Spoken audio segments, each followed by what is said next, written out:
Ako ho si Mr. Romulo Ilaspi. Ang edad ko ay 82.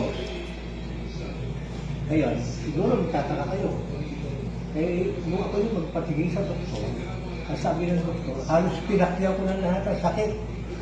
Alam ba yun na ako yung diabetic na, may sakit sa puso, meron din akong asthma, minsan namimigas pa ang aking bahay.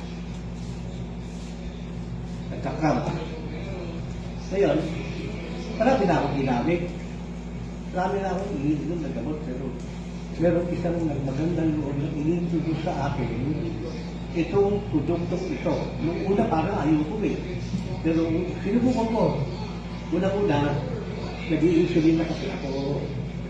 So, yun nagsabi na yan ay mapababa o pwedeng ma-regulate ang aking blood sugar. Ito ang kanyang inintroduce. Super clean. Nakakakalahati pa lang ako. Sinabi ng doktor ko, huwag ka nang mag-insulin. Nakita kasi na balik sa normal, nagtataka siya. Siyempre, doktor yun, hindi ko na babanggitin yun. Pero ang totoo, ito nakapagpas, balik sa normal.